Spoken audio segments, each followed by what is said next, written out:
Number 2 is another teenager, the Emperor Elagabalus. He was only 14 years of age when his grandmother helped to dispatch the unfortunate Macrinus, who'd been in the job for less than a year. Elagabalus' cousin was Macrinus' predecessor, but he'd been assassinated by his own men on account of being a complete psychopath.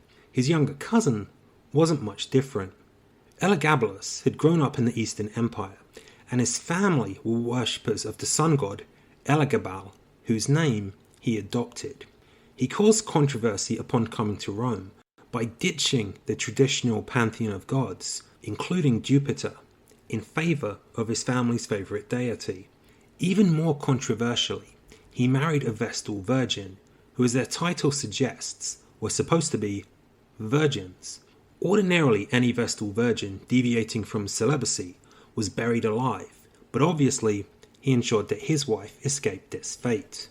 The Romans weren't too happy about worshipping a foreign god, and they were even more irked when Elagabalus built a temple in his own name, based on the idea that through his adopted god name, he was in fact the human form of the god. He also had the most holy relics moved there. His private life caused even more scandal. He was married 5 times.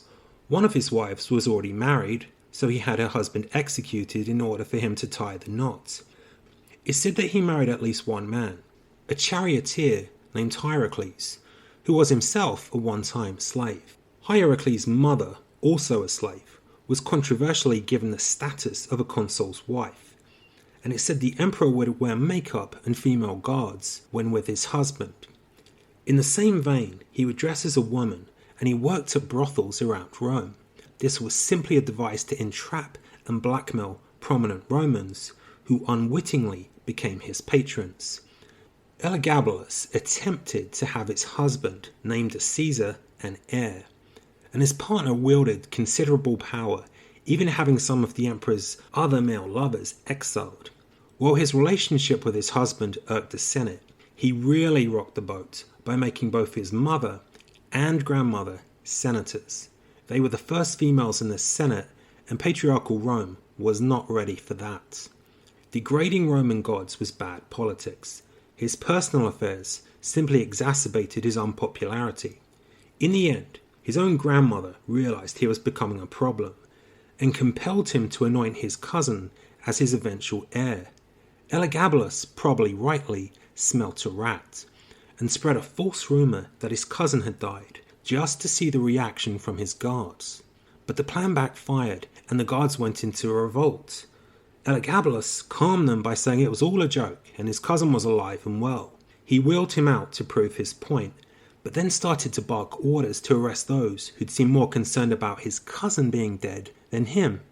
This was a big mistake. On hearing his commands, the guards decided to do away with the pretense of loyalty and made a move on the emperor. He and his mother made a dash for it and very nearly escaped after hiding in a wooden chest.